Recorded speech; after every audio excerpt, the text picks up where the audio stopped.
mudannoon muuxannoodha jedhu. Garuu immoo wanti xiqqoo isii garaana nyaate riqicha qal'aa nagarre beektaa. Riqicha qal'aa ta'uu guyyaan hedduu gammadee jira.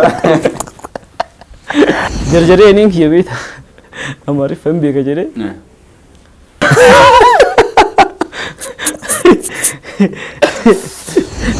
Asii gadiin garas garagalee. Asii oliin gara biraa garagalee. Waan kana irra deddeebiteetiin akkaan jedhu kanan jedhini wanti kun isitti barataa. Jechaa qofa ka ooltu yoo taate booda baati sintara caati sintara daati sintara akkasumatti deemu beekamu. Yaa si barata itti barataatiin hin deemu waan ta'eef. Kanaaf immoo waan keessa dabrine rabbiin alhamdulillah jecha of duraaf kaleessa yaadataa irra dhaabbataa boruuf immoo karoora baafataati kan nuti tarkaanfannu.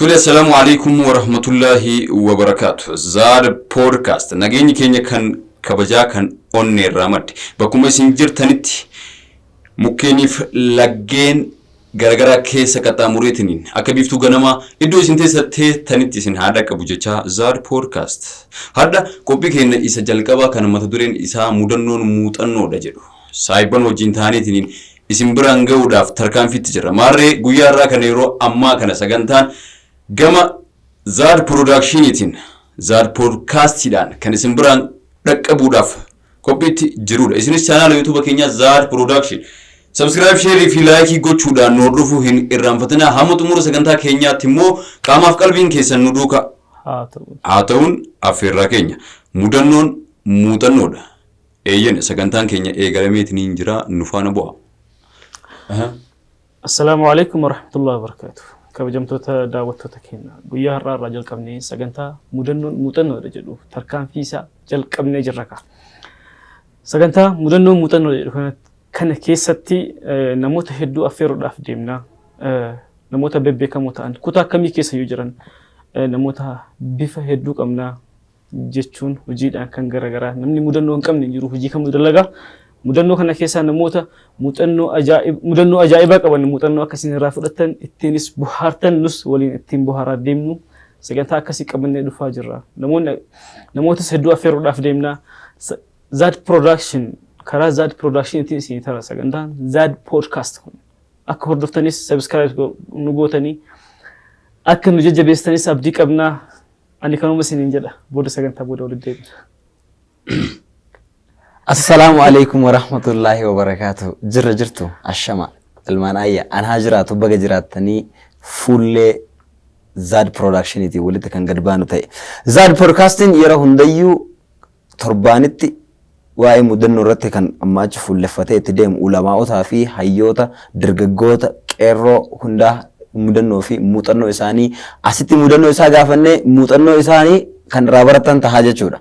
Kanaafuu iddoo sanduuqa yaadaa yookiin bakka koomantii jedhu sanitti yaada keessan nuuf laadhaa nu jajjabeessaa nu maddii dhaabadhaa jecha subscribe gochuulleen asumaan affeerraa Zaad podcast haa ta'u. Zaad podcast. Guyyaa irraa kana sagantaa kana kan kallattiidhaan gara keessan isin dhiyeessaa jiru Abdiyyoo as jira. Abdiyyoon anaa fi Shukrii jidduu ta'ee akka riqichaatti nu lamaan jidduu deemaa dubbii kana asii achi dhangalaasaa achiisas dhangalaasaa gara keessanis achi furgaasaa jira. Abdii dhangalatoom jenna Abdiyyoo dhangalatoom jennaanii gara sagantaa keetiin nu deebi jenna. Tole galatooma ulfaadha Abduu firoo Shukrii fi anis Abdiyoodha. Garuu immoo wanti xiqqoo isii garaana nyaati. Riqicha qal'aa nagarre beektaa. Riqicha qal'aa ta'uu biyya hedduu gammadeetiin jira. Qal'aa ta'uu gammachiisa. Qal'aa ta'uu riqicha ta'uun hedduu gammachiiseetiin jira beektaa. Kanaaf immoo gaadaawwatoonni keenya kabajamoon qophiin keenya artiist makata bohaartiis uf keessaa qaba. Jaarsota lafa buleeyyii dargaggoota namoota ogummaa garagaraa qaban affeeruudhaan mudannoo dubbataa muuxannoo irraa fudhataa kan kaleessaa yaadataa kan har'aa irra dhaabbataa boruuf immoo fuulduratti tarkaanfatuudhaaf akkaataa isin karoorratti kaa'atan isin barisaatiin kan nuti waliin turru. Kanaaf immoo gaasinis waa hedduu isinii kaasaniitiin jiran subscribe share fi like akkanuma sanduuqa yaadaatiin yaada keessan nuuf dhangalaasaa isin gulaalaan keenya isin madaalaan keenya isin maaltu irratuu qaba maaltu dabalamuu qaba waan jedhu. Kanaaf immoo hanga xumura sagantaa keenyaatti faana nu fuudha yookiin nu duuka bu'aa nu hordofan affeerraa keenya. Tole sagantaa keenya guyyaa har'aa jalqabnee jirra. Sagantaa kana kan jalqabnuun mudannoo jidduu keenyatti mudate namoota nurratti jalqaba ufiidhaan calqabna jennee dhufne abdiyyoon mee waan jedhu caqasta. Akkasitti dhufne akka nufaana buutan abdii qabna. Tole namni mudannoo dhabe hin jiru. Ilmi namaa gaafuma dhalateetiin qilleensa addunyaa kanatti dhufeetiin dhandhame beektaa gaafa buuqate mudannoo eegala. Mudannoo eegala dhugaa. Guyyaa gara guyyaatti yookiin jarraa gara jaatti yookiin waggaa gara waggaatti qofa osoo hin taane ilmi namaa sa'aatirraa gara sa'aatiitti tarkaanfataatu mudannoowwan isa mudatan hedduudha garuu xiyyeeffannaan irra kaa'uu baatu jechaadha. Garuu immoo kan ilmi namaa mudannoowwan isa mudate jechaan ani maaliif akkana ta'e ani jechaan rabbiin kun maaliif akkana nu godhe wanni akkanaa maaliif na godhe kana jechuun qabu beektaa ilmi namaati jechaan. Waan isa mudate san mudannoon tuni khayrii fi khayrii maafi kanaaf immoo ga'ani waan kana waa hedduu irraa baradheetiin hin jira saahiba kiyyaafis yookiin immoo hiriyoota kiyyaafis qoodee wanni ana mudate kun akka isaan hin mudanne jechuudhaan jechaan barnoota wal irraa fudhatuun waajiba beektaa. Kanaaf immoo gaa nutis mee har'a ufumaa haa eegallu. Mudannoon kun beektaa nama hedduu mudata. Mudannoo kana yeroo mudannoo kana himtu waan namni irraa barachuu danda'u addaan baasne gara keessan isiniif dhiyeessina. Mudannoo kana irratti namni wahii maal jedha seeta. Namni tokko mudannoo yeroo mudatu irraa barachuudhaaf malee rabbii waan san waan itti fiduuf isaan fattanii irraa baratamu irraan baratu waan jedhu. Sani namni tokko yeroo asii achi deemu dhagaa wayiitti yoo gufate wata achi asii deebi'uttis dhagaa sanitti kufannaan gufuu namticha sanii jedha. Gufuun dhagaasanii jedha. Gufuun namticha sanii. Jalqaba irratti dhagaadha. Jalqaba irratti dhagaadha. Deebi'eesitti gufannaan namticha gufuu. Akkasii waan mudanne kamiyyuu irraa barataa deemu dirqama kenna. Har'a wanni sagantaa mudannoon muuxannoodha jennee qabannee dhufneef walirraa waan mudate walii himaa walirraa barataa deemna jenneeti kallattii mangara sagantaa taa deemnu. Riqicha kenna abdiyyoon as jira isa tirsinii deebisee jiranis. Shukrii waan jiru gaba. Shukrii waan jiru gaba. Isin irratti jaaladhe. Riqichi jira. Tole galata murfaadhu jecha mee abduu piroon mirguma kanarraa eegalu mudannoo qabaa? Ilma namaa ta'ee namni mudannoo qabu namni mudannoo hin qabne hin jiru jettee taatis dura. Anis akka nama tokkootti mudannoo baay'ee qaba. Garuu har'a guyyaa irraa kana jalqabbii sagantaa keenya irratti mudannoo isin bohaarsuu dandeessu ajaa'iba wayii isinii qabadhee dhufee jira. Akka itti bohaartan abdii qaba. Akkasuma immoo waan irraa barachuu barbaachisu immoo mudannoo sana irraa waliin yaadatti kennaa deemna. Mudannoon kiyya akkam seete abdii yeroo barataa kutaa jahaffaa baradhu ture. Amma miti waan ammaati miti. Kutaa jahaffaa yeroo baradhutti. Akka tasaa ta'e afaan Amaariffaa barachuudhaaf fedhii qaba ture. Namoonni gurguddaan baay'een namoota afaan Amaariffaa fayyadaman namoota daldala keessatti argaman baay'ee fakkeenya kiyya akkasuma jalqaba irratti abbaa kiyya ture Rabbi rahmata isaanii haa godhu. Isaan yeroo isaan Amaariffaan namoota garaagaraatiin walii galan afaan Amaariffaa kana barachuudhaaf baay'ee fedhii guddaa qaba ture. Sababa sanii kilaasii keessatti bakka barannutti ijoollee waliin tireeningii gochuu jalqabe afaan Amaariffaa. Haga ijoolleen bashannan takka afaan Oromoo fi afaan Amaariffaa wal keessa haasaa waliin bashannansiisa waliin kolfaa turre ijoollee Amaariffaa beekan baay'ee waan jiraniif. Akka tasaa jidduu san keessatti namni tokko naannoo mana jireenyaa keenya taa'ee osoo kitaaba dubbisaa ture kanarratti na dhufee waan na gaafate afaan Amaariffaatiin. Jalqabbii kiyya afaan Amaariffaa osoo barataa jiru namni afaan Amaariffaatiin gaafii na gaafachuun jalqabbii kiyya ture. Rifadhe beektaa sarpiraayiz ta'e namtichi ana afaan Amaariffaa barataa jiru namtichi Amaariffaan na gaafachuun sarpiraayiz godhe yeroo sanitti umrii sanitti. Barataa jira waan ta'eef waan namtichi na gaafate kun anaaf laafaa ture beesan. Ngamale deebisaa fi bakka uf jajjabeessuudhaaf karaa naa ta'aaf jedhee ture. Garuu hin taane. Akkam ta'e seeta. Maal naan jedhee naannoo keenya san nama qoricha aadaa dalagu tokko ture. Namtichi garas deemaa jira. Naannoo mana ishee Abdul Malikaa kana beektaa manni jireenya. Naannoo ishee Abdul Malikaa san bira gahee jira namtichi. Bilookii takka qofaafeef. Yeshi Abdul Malikaa beekti yetu gaanoo naan jedhe beektaa. Naan jenna gaafii salphaadha baay'isoo. Nama reefa Amaariffaa barachuu jalqabaa jiru irratti illee deebiin illee laafa dhiphee adda. Jarjaree eniin kiyya beektaa. Amaariffaan beeka jedhee በዛኛው ብሎክ ጥፋ jedheen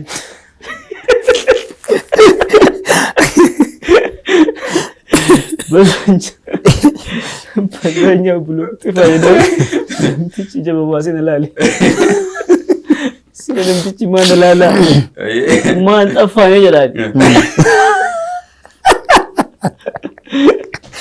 deemee ingilii maan xaffaane namtichi na laala beektaa Eegasi inni nalaalena anillee serious miti maaliif akka deebii normaal nama deebisuu tokkotti confidence dhaan taa'anis jennaan nalaalee okay namni kun haganuma beeka jechuudha waan jiru akka nama hubatee tokkotti normaali taree achumaan bilook bisa hin xaffee follow godhee jechuudha kallattii irra keettasan akkuma fedhayyuu aarus miira keessa galus ergaan yookiin ammoo kallattiin itti akeekte sun isaaf galee jira jechuudha. Mudannoo kanatu na mudate akka raabatan abdii qabbaa mudannoon kun mudannoo ani galmee seenaa keessa kaahee ture jalqabbii afaan Amaariffaa barnoota kiyyaarratti jechuudha.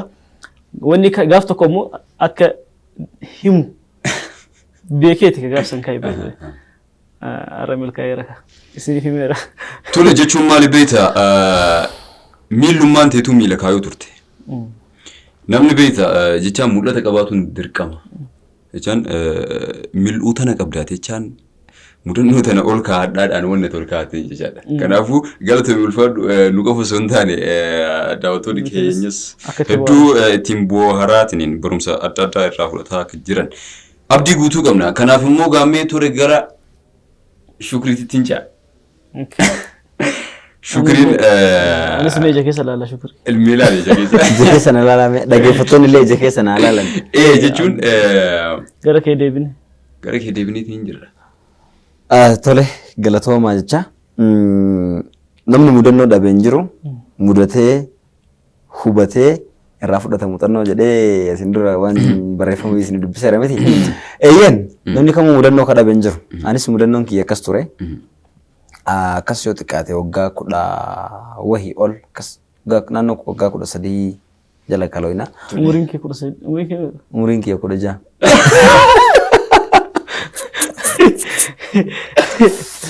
Demi kun umri kee 3 si umri waggaa sa'aan daladhee yeroo so waggaa 3. Mudee ko ajaa'iba ta'uu dhaggeeffadha. Namichatu waan jedhe dhageette. Kuruphee takka dhahee jedhe akkamitti dhoyiteennaan ija gurra funyaan harka walirratti dhahee jedhe. Walirratti dhahee. Abboon fakkaanne fakkeessennaan baris yoo qattu jedheen. Isi gurra qottu walirratti dhahee. Akkasii dhugaa dubbachuuf yeroo dheeraa fudhateera. Jechuun hanga sun ta'uu dhabus yeroo exact akkas hin beeku waan ta'eef baadiyaan ture. Hiriyoota kiyyaa wajjin nama 3 turre kokkolfinee taphannee maal jennee gachiisne galgala jechuudha. Akkuma gachiisneen loon yommuu wal nyaatanis ta'ee wantoonni garagaraa isaan mudatu ni oo'an miti. Hirribuma keessa nuyi jirru sa'a 8 ta'ee 9 ta'ee hin beekurraa exact sa'aatii jechuudha. Iyyee sangaan tokko oo'ee onaan badaa maaliif oo'ee jedhanii namni martuu wawwacee nullee kaanee nama 3 kun kan kilaasii tokko keessa saaru kun uffata godhatee beeta. Uffata godhannee fiinee gayyaane. Fiinee akkuma gayyaane loon sanis waan isaan mudatellee laallee deebisnee kaan ka hiikkate hiinee ka haada kute haada isaa sirreessinee fi maal jennee maatimaa wajjin osoo dhaabanna amma. Mucaan keessaa ka keessummaa kun jechuudha natti ayisiiqee sila kunoo maachi garagalee dhaabata naan jedhe beeta. Sila kunoo maachi garagalee dhaabata. Namni akkatti dhaabataa waan jiru sila kunoo maachi garagalee dhaabata naan jedhe. Maaluma argin. Sila kam jedhaa jiran jedhee of duuba yoo ilaalu lafti illee dukkanaa homaa arguu hin dandeenye. Maaltu jecha garagalee dhaabatee jedhan baatirii natti ife amma baatirii irratti ibsanii yoo na laalan jala kanarraa qabee haga matattu waan achi garagalee dhaabadhaa fuula qofaan as deebi'ee jira sii galee. Yeroo kana jedhu sababa alaa iyya horii yookaan ammoo horii san caqasuu malee akkaataa itti kallattii uffata itti godhadhu hin fille beete. Akkuma jiruun surreellee fuula achi garagalchee godhee mallayaallee uffata taphaa uffata ispoortii irraa guyyaa waan turreef uffata ispoortii godheen jira. Uffata sanillee achi garagalchee lakkoofsa 10 kan silaa dubarra oolu sun asirra jira beeta. Mucaan adii kan asirraa dubbisee lakka Silam caammaa achi garagalee dhaabata jedhee. Inni si gan malee si ol hin argine. Sana booda namni natti kolfee maal jedhanii baqa ganamallee jechuudha. Ciree waa'ee kiyyaan nyaatame si galee. Namni dhagahanii fi ijoollee hirribaan ka'anii illeetti himanii akkas tahe waan jedhamu wayii narratti haasa'e. Uffata achi garagalchee godhatee dhufe akka nama waraabessu ari'uu yookaan ammoo waan tokko horii kanarraa baasuu danda'u wayii jedhamee natti qoosamaa ture. Asii gadiin garas garagalee. Asii oliin immoo gara biraa garagalee. Ammas yeroo tokko isaa kana akkas gooniin halluu laata. Ammumaa achi garagalchaa fudhu. Ajaa'iba beektaa jechuun mudannoo ajaa'ibaati. Wallaahi ajaa'iba jechaan ilmi namaa akkuma jalqaba irratti kaafne mudannoowwan ajaa'iba qabu. Ammattis hedduu isaa yaadanneetiin gadi baasuu baannu jechaadha. Garuu immoo akkanatti waliin bohaaraa. Sammuu fiillee ittiin bohaarsaa refresh ittiin gochaa yoo akkanatti barumsa walirraa fudhatan gaariidha. Eeyyan kanaaf immoo daawwattoonni keenya kabajamuunis akkuma nuti ittiin seeqataa kolfaatiin bohaaraatiin jirru isinis seeqataa kolfaa waliin bohaaraa akkasumas immoo barnoota garaagaraa akka fudhataatiin jirtan shakkiin hin qabnu. Gama biraatiin immoo gama sanduuqa yaadaatiin akkuma jalqaba isinii kaafne yaadota garaagaraa nuuf kahaa nu jajjabeessaa gulaalaa fi madaalaan kenna isini. Kanaaf immoo maaltu hir'atuu qaba maaltu dabalamuu qaba waan jedhu isinirraa ina. Kanaaf immoo amma xumura sagantaa keenyaattis ammas nu faana bu'aan affeerraa keenya. Waliin turaan affeerraa keenya. Tole. Amma waan baay'ee dhageenye jirra. Kennas himannee jirra. Shukuris dhageenye jirra. Baay'ee matti tola. Baay'ee kolfidee. Amma mee gara Abdiyyoo isin deebisna. Abdiyyoon namni Israa'el ruhii ofii fuudhee ruhii namaa fuudhee akirata ofii fuudhee jedhanii. Shukrii Abdiyyooleen nu gaggaafatee akira innis gaafatamuu isaa waan hin oolleef nutti himu jenna. Maaltu jira beektaa jechuun namtichatu yeroo wayii isteejii osoo hojjennu na laaleet kottu nan jedhe itti dhagee. Qal'inaa fi gabaabina kee kan waliin osoo uffata boora uffatte yookiin keelloo jedhamu sana uffatte faantaa ananaasii san fakkaataa naan jedhee.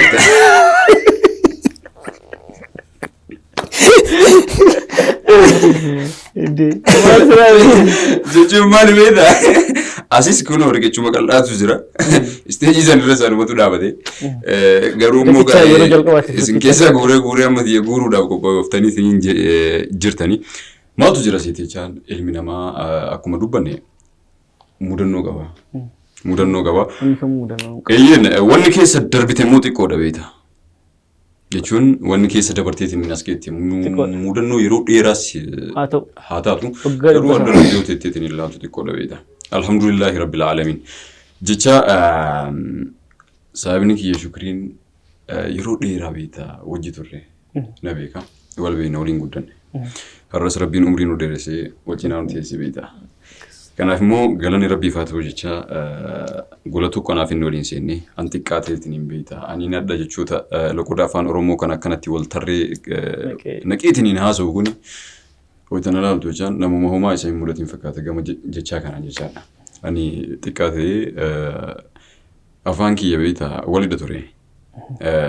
Jecha tokko dubbachuudhaaf sa'aatii dheeraa natti fudhata ture. Hin barannu ture hin beekaa. San booda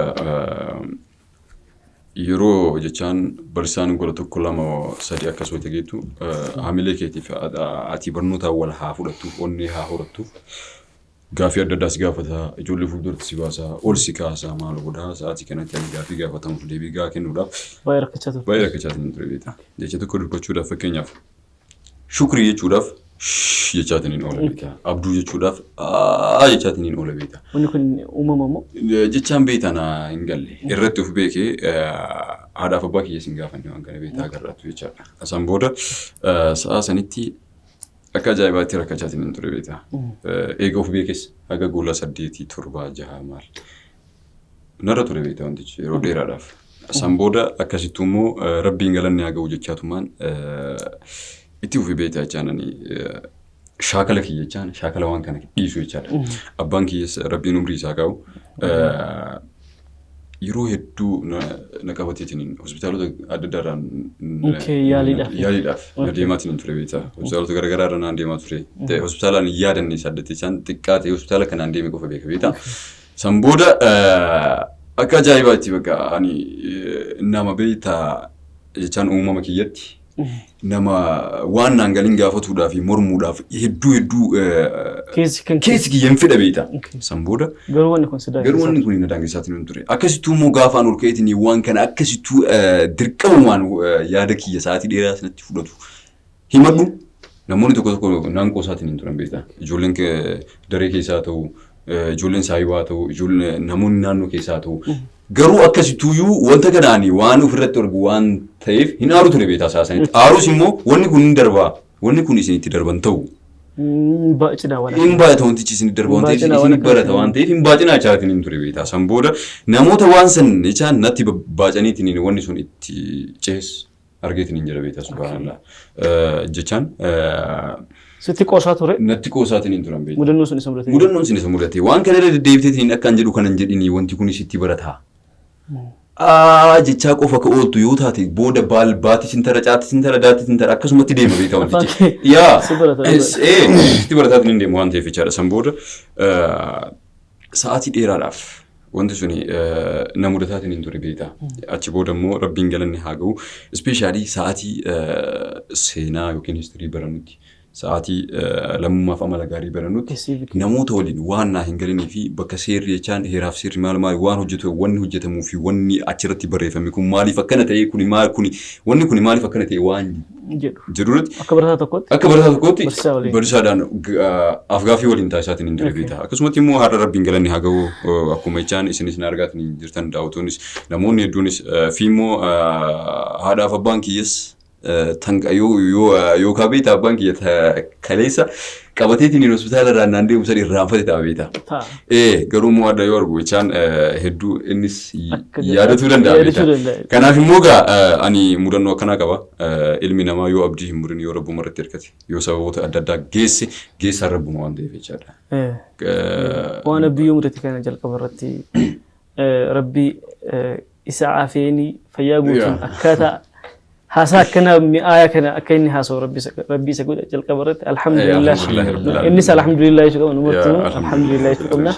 Ittaan see ammoo abbaa isaa akka sababa gahaa geessaa ture ilma isaa qabatee akka inni waan kanaan hin saalfanneef akka wanni isa mudate kun isarraa fayyuuf qabatee olii gadi deemaa ture itti milkaa'ee jira. Haga dandamu dirqama isarra jiru bahee jira. Isa rabbi umrii si haa dheeressu waliin tura isin jedha. Amiin amiin inshallah. Kanaaf immoo gaachaan daawwattoonni keenya kabajamoon namni mudannoo dhabeen jiru. Mudannoowwan garaa nama nyaattu, mudannoowwan nama bohaarsitu, mudannoowwan akkasumas immoo umrii namaa keessatti yeroo xiqqaa, yeroo jiddu galeessaa, yeroo dheeraa jechaan nama mudate kaafneetiin hin dubbanna maali jennaan ta keessa dabarran xiqqoodha. Ta kaleessaa gundoodha taadhaatu takaleessaa guddoodha taadhaatu gindoodha jedhe beektaa Oromoon. Gindoodha. Gindoon xiqqoo mire takaleessaa guddoo taarraa gindoodha jedha. Akkasi wanni keessatti dabran xiqqoodha garuu immoo irra deddeebi'atiin. Irra deebi'oo takka. Takaleessaa guddoodha taarraa gindoodha jedha. Takaleessaa gindoo itaa xiqqoodha. Takaleessaati. Takaleessaa gindoo taarraa guddoodha. Gindoon takaleessaa gindoodha. Taarraa immoo guddoodha jechaadha. Jechaan kanaaf immoo waan keessa dabrine rabbiin alhamdulillah jechaa of duraaf kaleessa yaada taarra dhaabbataa boruuf immoo karoora baafataati kan nuti tarkaanfannu. Kanaaf immoo mudannoon ta'e ajaa'ibaa turte beektaa jalqaba irratti. Mudannoo waa'ee afaan irratti nu kaaftee mudannoo bareedduu turte. Sirnoota dabran keessatti mi'a asuuyyuu gabaabsineetiin haa laallu. Sirnoota dabran keessatti beektaa sa'aatii ambi afaan Oromoo kana fa'aa afaan nuti adda lukkuu mi'aawaa jechaan dubbatteetuun finne kan akka baay'inni isaa cirracha bishaanii kana wal maddii akka ajaa'ibaatti tarreessaniitiin haasofnu kana barsiisuu ta'e tokkotu maal nuun jedha beektaa. Afaan isii afaan warra maqaan isii maqaa warra Amaaraa kana. Abbaan isii tolaadha. San booda dhufneet wayita mana barumsaa gennu jetti saasanitti timirti beetii seeran kana qabu